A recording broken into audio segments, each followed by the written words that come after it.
2个星期之前，妻子告诉我，在苏城的一家分公司出了紧急事故，需要他去处理。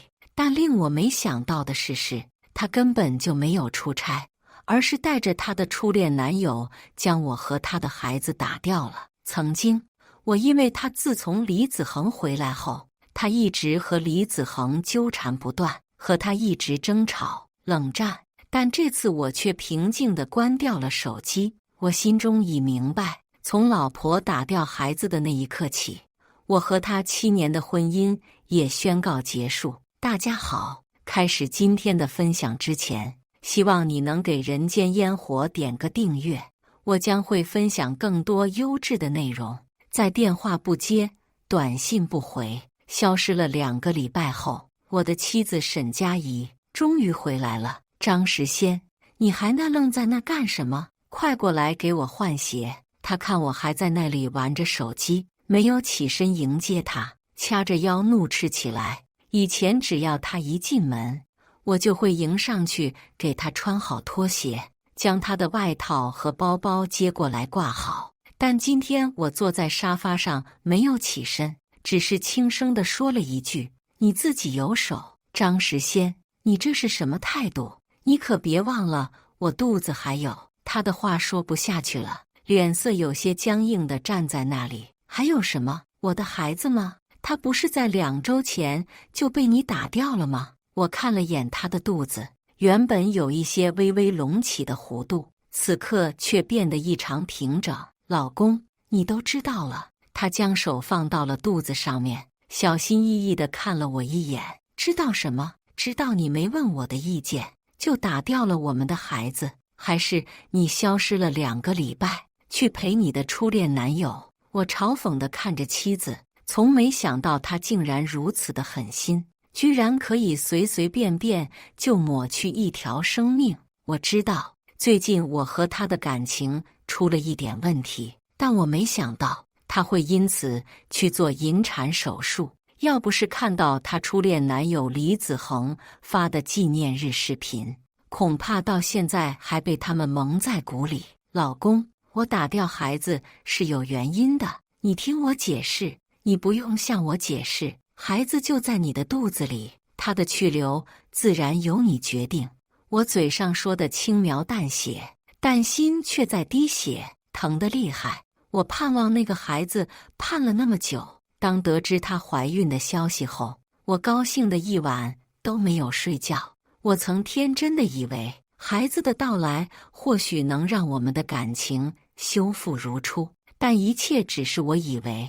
我现在只能为那个被他母亲自打掉的孩子祈祷，希望他下辈子能遇到一个珍惜他、爱他的母亲，一个不会在中途舍弃他的母亲。他坐到我的身边，伸手搂着我的腰，将头倚在我的肩膀上。老公，我比谁都想要留下孩子，但是咱们的孩子智力发育有问题，我只能选择打掉他，不然等他生下来也是个残疾宝宝。你也不想他痛苦地活一辈子吧？我听到他的话，只想笑。多么荒唐的理由！前段时间，我刚陪他去做了唐氏综合症筛查，报告显示孩子一切正常。才几天的，他又告诉我孩子智力发育有问题。我是什么很好骗的傻子吗？他居然连搪塞我的理由都这么敷衍。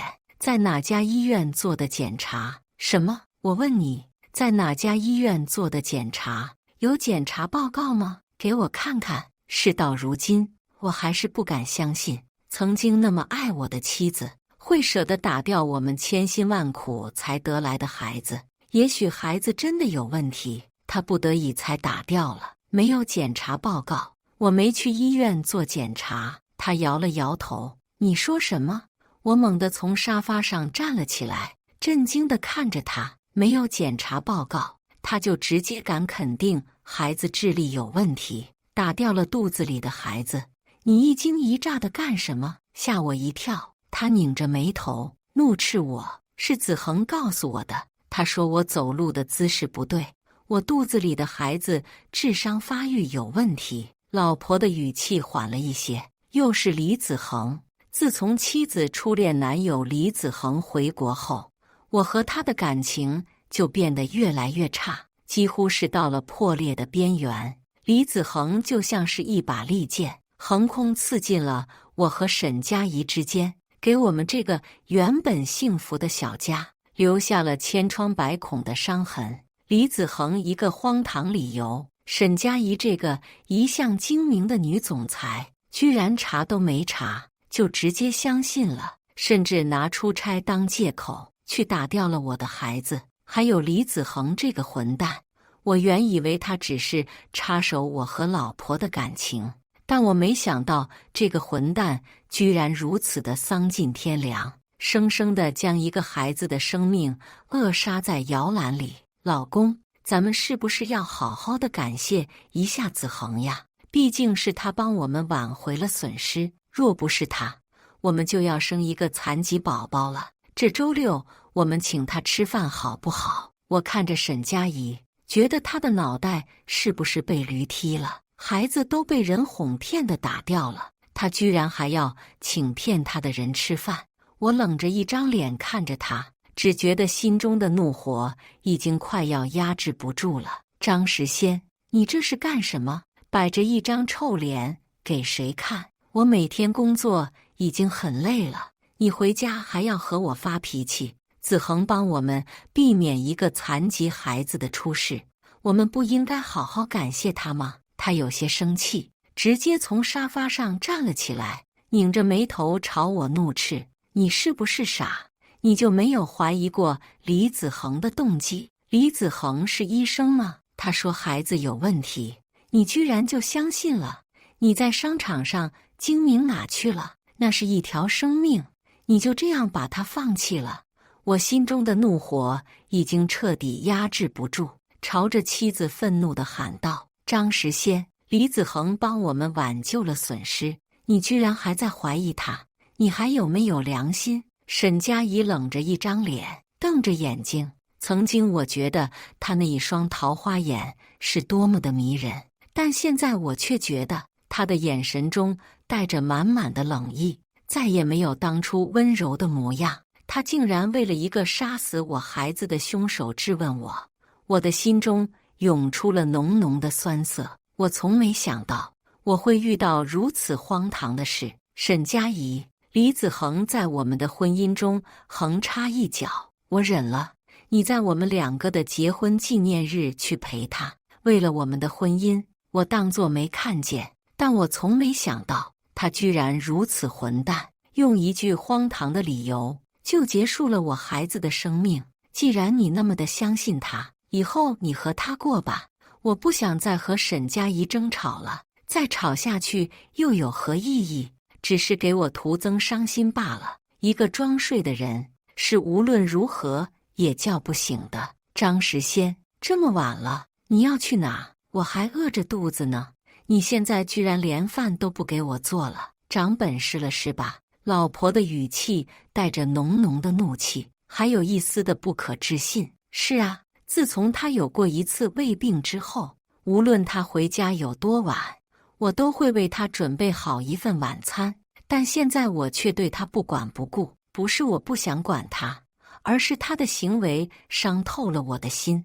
我现在只想出去散散心，没有管身后传来的怒吼。我换好衣服，直接出了门。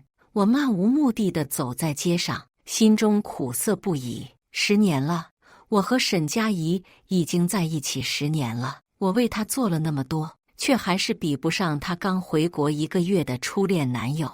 我想找个人出来喝酒，却突然发现，自从我和沈佳宜结婚之后，我的世界就渐渐地缩小到了只有他，以至于现在心情郁闷的时候，我连找个出来陪我喝酒的人都没有。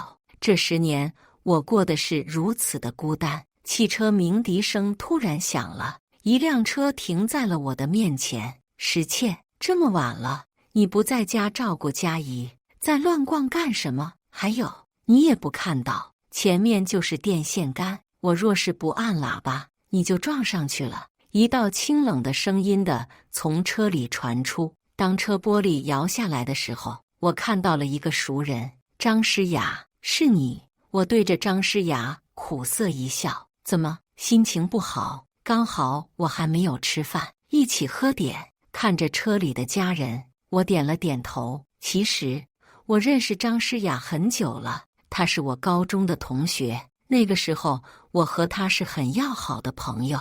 只是我和沈佳宜在一起后，沈佳宜很反感我和异性保持亲密的关系，所以我就渐渐地和张诗断了联系。等再见到张诗雅时，是半年前，她将公司搬到了申城，因为她公司缺少一个能够在技术上帮助她的人，所以她就找到了我。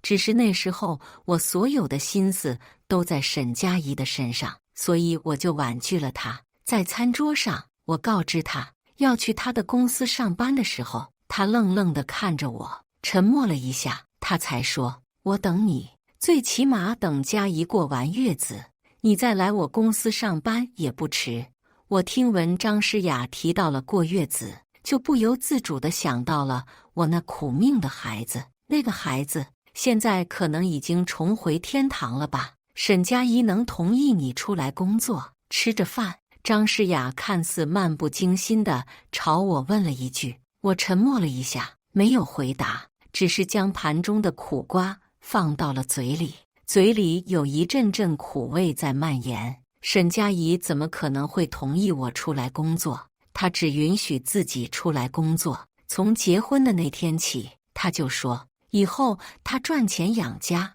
而我只负责在家里将她照顾好就行。其实这几年我就像是她的免费保姆，召之即来，挥之即去。虽然我衣食无忧，但是我就像是被她控制在家中的宠物一般，毫无自由可言。每当我去他公司的时候，无数的风言风语都会传进我的耳朵中，说我是小白脸，是软饭男，还说我真是一个顾家的贤妻良母，是沈佳宜的好丈夫。从前我爱他，我可以为他忍受一切，我觉得我只要能将他照顾好就行了，只要沈佳宜高兴，过得幸福，那些难听的话我只当没有听见不就行了。但是当我回过头来仔细想一想的时候，他但凡为我着想一点，这些话语还能传进我的耳朵中吗？石倩，你是不是和沈佳宜吵架了？张诗雅的话将我的思绪拉了回来，我沉默了一下，点了点头。夫妻之间哪有不吵架的？把话说开了就好了。两个人能在一起是多么的不容易。你是男生，多让着他点。张诗雅说着，很自然给我加了一份我最爱吃的菜。呵呵，这么多年了，也不知道你换口味了没有。我看着眼前自己曾经最爱吃的菜，已经过去了10年，没有想到张诗雅居然还能记得我最爱的口味。我勉强对着张诗雅露出一丝微笑，看着眼前的饭菜，我实在没有胃口。10年过去了，张诗雅还能记得我的口味如何，甚至还能敏锐地察觉到我情绪上的变化。但是身为我的妻子，沈佳宜从未主动地给我夹过菜，甚至是她每天只是向我索取情绪的安慰，却忽略了我的心情如何。我只感觉讽刺，一个相爱10年的妻子，却比不上一个和我断了联系的朋友。看着眼前的张诗雅，我不禁自问，我和沈佳宜的婚姻还有继续下去的必要吗？我和张诗雅吃完饭，已经晚上11点了。当我走进家门的时候，便看见沈佳宜穿着一身清凉的睡衣，舒服将躺在沙发上。李子恒正轻轻给她揉着肩膀。石倩，你回来了。佳宜刚刚做了引产手术，我不放心，就过来看看她。你不要误会。李子恒特意在引产2个字上加了重音。我冷冷地看了他一眼。李子恒刚刚的引产2个字狠狠地触动了我的内心，让我想到了那个在他母亲肚子里刚刚3个月的孩子。李子恒，你身上沾着人的鲜血，你晚上能睡好觉吗？你就不怕午夜梦回的时候，我的孩子找你索命吗？我最终没能忍住心中的怒火，朝着李子恒质问道。李子恒脸色一白，向后退了几步，砰的一声，沈佳宜将桌子上的水杯朝我扔来，我下意识用手一挡，人家子恒特意的空出时间来陪我，哪像你，大晚上还出去，你不知道我刚做了手术，你还是我丈夫吗？还有，你说的还是人话吗？人家子恒是在做好事，让我们避免了一个残疾的孩子，你不知感谢，还在这里恐吓他。张时先，我真是看错你了。沈佳宜脸色因为怒气而变得通红。佳宜，你消消气，你刚做了手术，小心身子。既然我在这里让你们吵架，那我就先走了，你注意身体。李子恒连忙上前拉住了沈佳宜，他说的话好像受了多大委屈似的。你走什么？这个房子是我买的，你就是在这里住上一辈，旁人也不敢多说什么，要走也是他走。沈佳宜瞪了我一眼，伸手拉着李子恒，仿佛我才是插手他和李子恒婚姻的第三者。这个时候，我感觉手一痛，嫣红的鲜血从我的指尖流了出来，我下意识地用手一抹，满手的鲜血。时先，你流血了，要不要送你去医院包扎一下？李子恒的声音有一些惊讶，只是他看似是在关心我，但我却在他的眼神中看到了得意。沈佳宜站了起来，接着又慢腾腾地坐下，他瞟了一眼我手上的伤口，一个大男人娇气什么？又不是什么大伤，去什么医院？这一刻，我的心中宛如针扎了一般，疼得厉害。他怎能说出如此无情的话？砰！哎呦，子恒，你怎么了？没事吧？沈佳宜慌张地将摔倒在地上的李子恒扶了起来。好疼！李子恒不停地揉着胳膊，我讽刺地看了他一眼，他可真会装。沙发下面铺着厚厚的地毯，李子恒怎么可能会摔疼？走，子恒，我送你去医院。沈佳宜连忙带着李子恒去医院。隐约中，我看到沈佳宜的眼眶都红了。我摸了摸手上的伤口，不知是想哭还是想笑。张诗雅都能敏锐地察觉到我情绪的不对，甚至还会出口安慰。但沈佳宜一见我不是讽刺，就是挖苦，甚至在我手受伤之后，她不仅不关心我的伤口，还对我说出那么无情的话。但李子恒只是摔倒了一下，他就要将李子恒送往医院，为此还红了眼眶。沈佳宜不是不会温柔，而是她将所有的温柔都给了李子恒。看着他焦急出门的背影，我真的很想问一句，到底谁才是她的丈夫？这次我下定了决心，我要和他离婚。我将受伤的手处理了一下，便躺在了床上。我想抛下一切，不再去想这些破事。第二天清晨，我给自己煮了一碗香喷喷的清汤面。张时先，你竟然只给自己做早餐，我的呢？沈佳宜从卧室中走了出来。你回来了，我以为你会一直陪着李子恒，照顾他呢。你们两个不是一直形影不离吗？张时先，你在乱说什么？沈佳宜的声音有一些的大，我无奈地捂住了耳朵。我知道，每次当他喊出我全名的时候，就代表他很愤怒了。时倩，我昨天说的是气话，你不要放在心上。沈佳宜的声音缓了一些。再说，你身为一个男人，能不能大度一些？不要跟那些在深宅大院的妇人一样，天天嫉妒这个，嫉妒那个。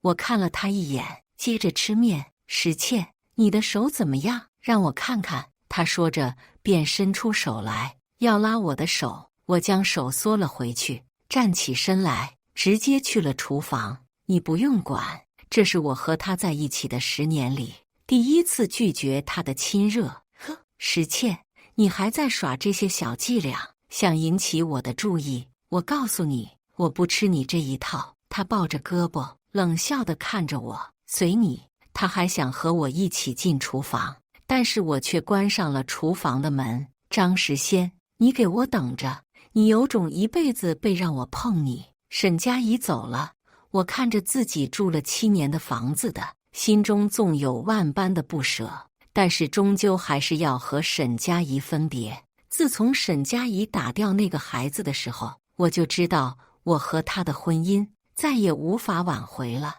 我收拾好自己的东西后，便离开了这个我住了7年的房子，搬到了前几天租的一套房子里面。这几天的时间，李子恒一直在发和沈佳宜在一起的视频。我将所有的东西带走之后，沈佳宜连问都没问。这10几天她连信息都没有给我发。在见到沈佳宜的时候，是在一场商业宴会上，我作为沈氏的技术总监陪着张诗雅参加。但是令我没想到是，沈佳宜竟然带着林子恒来了。这2个人真是爱得难舍难分。沈佳宜看到我后，脸色一变：“石倩，这种场合是你能来的吗？”不多时，他的消息就发了过来。这么多天都不给我发信息，一发信息居然还是在质问我。我没有回沈佳宜的信息，只是看向了他旁边的李子恒。李子恒好像看见了我的目光，仿佛是要向我示威一般。李子恒亲切地将沈佳宜揽入自己的怀中。我带着子恒来见见世面而已，你不要多想，你快到我身边来，我把你送出去，别在这丢人了。短短的几分钟的时间，沈佳宜就给我发了数条信息：“张时仙，你怎么这么不听话？你再不过来，我就和你离婚。”沈佳宜给我发了最后一条消息，我朝着他看去，只看见他用轻蔑的眼神望着我。曾经一旦他向我说出离婚2字的时候，我都会一脸焦急地向他道歉，甚至有时还会跪下低头认错。但自从他将我的孩子打掉之后，我对这份感情早就没有了任何的期待。他为了李子恒，连我和他的孩子都能舍去，我还在强留这段婚姻干什么？我早已经做好了和他离婚的准备。特别是前一段时间他对待李子恒的态度，让我知道我和他的婚姻已经无可救药了。我打开手机的简讯，在和他的对话框中打出了一个字：好。沈佳宜一连发了好几个问号过来，对上他的眼神，我看到了他眼中的不可置信。你在说什么？沈佳宜的消息飞快地发了过来。我说我要和你离婚。发完这个消息后，我就关掉了手机。等到宴会结束，沈佳宜也没有过来找我。我和张诗雅一起离开，坐到了张诗雅的车里。当汽车停在一个路口的时候，我嘶哑着对张诗雅说了一句：“诗雅，我和沈佳宜离婚了。”我想朝着张诗雅笑一笑，但是眼泪还是不争气地流了出来。我曾经是表现得那么平静，但是当我打出离婚那2个字时候，我感觉我的心还是隐隐的疼。我和沈佳宜的往日的种种，最终还是化为了泡沫。张诗雅伸手用纸擦了擦我的眼泪，她沉默了一下，问了一句：“你真的要和沈佳宜离婚？曾经你是那么的爱她。”我点了点头。离婚协议还没签，但是刚才在宴会厅的时候，我给她发了离婚的消息。沈佳宜到底做了什么，能让一个如此爱她的男人放手？张诗雅的语气显得疑惑不解。是啊，若是在10年之前，我也不敢相信我居然会和沈佳宜离婚。我在大学和她相爱3年，和她结婚7年，我和沈佳宜整整在一起了10年。人生又能有几个10年？在这10年的光阴中，我的生活里处处有她的影子。当初和沈佳宜结婚，我也曾认为我会和她白头偕老，能娶到她，我此生再无无憾。但命运弄人，我终究还是要和沈佳宜分开了。在我和她结婚的第7年，我和他终究没有逃过7年之痒这个魔咒。我从没想到我和他感情会如此的脆弱，连李子恒带来的风浪都没有扛过去。我扭头看向车窗外，将最近发生的事一五一十地告诉了张诗雅。这件事在我的心里憋得太久，已经近乎成了我的梦魇。每当午夜梦回的时候，我总会想到我那还未出世的孩子，只因为一句荒唐的理由，便被他的母亲所抛弃，再也没有机会能来这个世界上看一眼。当我说完之后，张诗雅将我受伤的那只手从我的怀中拉了出来，她的手指在我抱着纱布的手上来回地摩擦着。石倩，沈佳宜，咱们不要了，就算他倒贴，这次咱们也不要了。我给你找最好的律师，就算打官司，咱们也要和他离婚。这样的女人不值得你为她伤心。张诗雅红着眼眶，扯着我的手说道。我感动地看着她，我的父母都远在国外，和沈佳宜结婚那么多年，为了照顾她，我连个知心的朋友都没有。在申城，或许只有张诗雅这个老朋友才能给我那仅有的慰藉。当初你手受伤，我问了你那么多次，你怎么就是不告诉我呢？我苦笑着摇了摇头，还能再说什么呢？当初和沈佳宜结婚，大部分人都不同意，但是我还是义无反顾和他结婚了。我是那么坚定的想要和他一起白头偕老，想要追求自己的幸福，但是没想到，我最终还是和沈佳宜走到了这一步。离了就好，你也不要太伤心了，那样的女人不值得你为她伤心。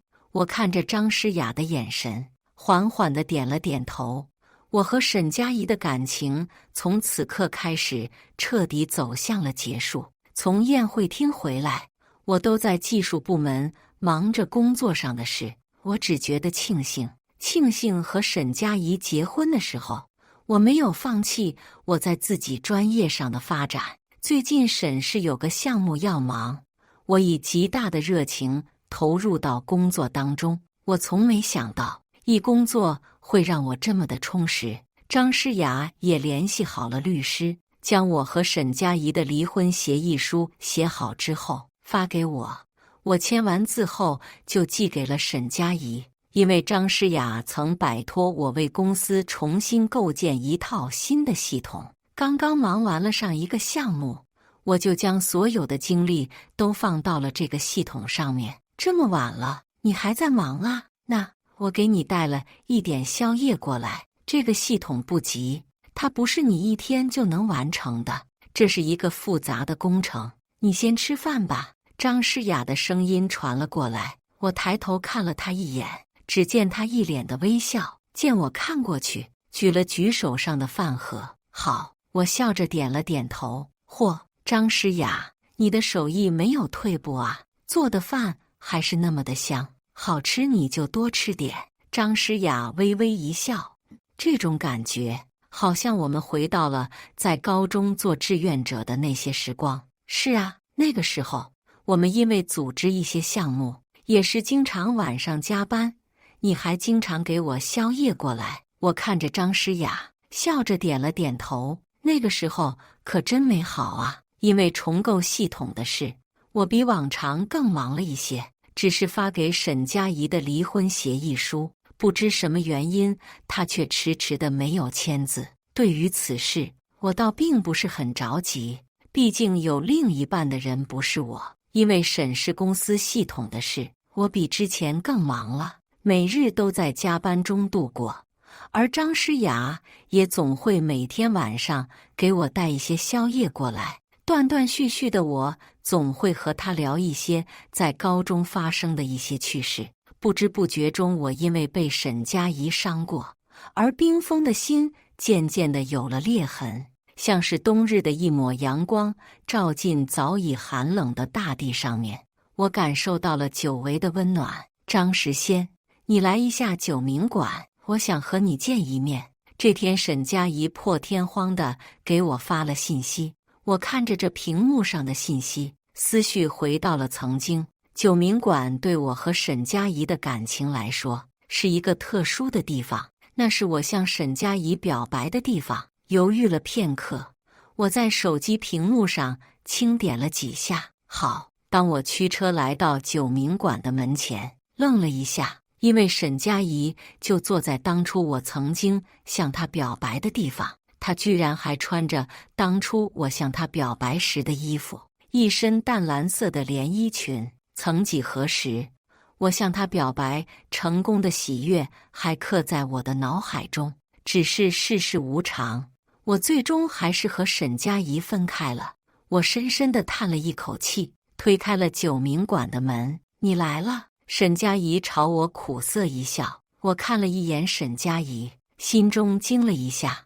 我和她只是短短的1个月没见，她就已将憔悴的不成样子，脸上带着厚厚的妆容，也难以遮挡住她憔悴的脸色。你这是怎么了？没什么，只是生活中突然没了你，有一些不适应。沈佳宜微微地摇了摇头。哦，我微微地点了点头，没有接话。石倩，我们2个真的……打住，沈佳宜，我知道你接下来要说什么，可惜一切都晚了。从你打掉孩子的那一刻起，我们的婚姻就已经结束了。我冷冷地看着他。再说，你不是和李子恒正谈的恶火热吗？沈佳宜苦涩地笑了笑。李子恒，他结婚了，在国结的婚，他还欠了白手党的高利贷。他回国追我，是为了我的钱。我刚刚把钱给他，他就失去了踪迹。前2天，我的人查出来，他拿着钱又去赌了，但他却被白手党抓住，一木仓打死了。我看着一脸憔悴的沈佳宜，心中有一股难以言明的感觉。我是那么的恨他，只觉得他是那么的狠心，将我那位出世的孩子丢弃。更可恨的是李子恒，用了一句荒唐的理由就能扼杀一个孩子。李子恒死得好，他手上有我孩子的血，这样的结局算便宜他了。他已经死了，你怎么还说出如此无情的话？沈佳宜脸色一变，接着一脸怒气地看着我。更难听的我还没有说呢。沈佳宜，刚好今天我遇见你了，你把这个离婚协议签了吧。我将离婚协议书放到了餐厅的桌子上。沈佳宜的脸色变得苍白。石倩，你真的要和我离婚？我们可是在一起了10年。我摆了摆手，打断了他接下来要说的话。沈佳宜，这一切都是你自己选的，把离婚协议签了吧。我可不想和你对簿公堂，咱们好聚好散。沈佳宜颤颤巍巍地拿着笔，迟迟的没有将文件打开。我们真的一点挽回的可能都没有了吗？沈佳宜流着泪看着我。从你打掉孩子的那一刻起，我们的感情就已经彻底结束了。我冷冷地看着沈佳宜，只要看见他，我就会想起那个孩子。这种疼已经深入到我的骨髓里面了。我签。沈佳宜沉默了一下，拿着手中的笔，在离婚协议的上面签上了自己的名字。再见，沈佳宜，我们最好此生不再见。我不想和他多待1分钟。在他签完字后，我直接拿着协议书离开了餐厅。尾声，当走出九明馆的时候，我感觉空气是如此的清新，我终于是自由的了。有什么好事？笑得这么高兴。我感觉自己的手被一股温暖包围着，扭头一看，张诗雅就站在我的身旁。此时阳光正好，将她的身影照得明艳。张诗雅，我终于自由了。但此时我只想做一件事，我将手中的协议书在她的面前晃了晃。什么事？张诗雅一脸笑容地看着我。张诗雅，我喜欢你，我们结婚吧。我不敢说，你嫁给我之后，有天好地好，我只能给你说一句，我会全心全意地对你。石倩，你知道我等这句话等多少年吗？我听着张诗雅的呢喃，情不自禁地将她抱进自己的怀中。番外，爸妈，张诗雅生了，哈哈哈哈！是龙凤胎。我和张诗雅结婚已经2年了，此刻我和张诗雅也有了自己的爱情结晶。老婆，你辛苦了，我爱你。我低头在张诗雅的额头上吻了一下。张诗雅躺在病床上朝我微微一笑。当孩子满月的时候，我和妻子带着孩子拍了第1张家福。照片中，我和张诗雅一脸的微笑，幸福的感觉仿佛能从照片中溢出来。以上就是今天分享的故事，大家有什么想说的、想吐槽的，欢迎在下方评论交流。也更希望能给人间烟火点个订阅，我将会分享更多优质的故事内容。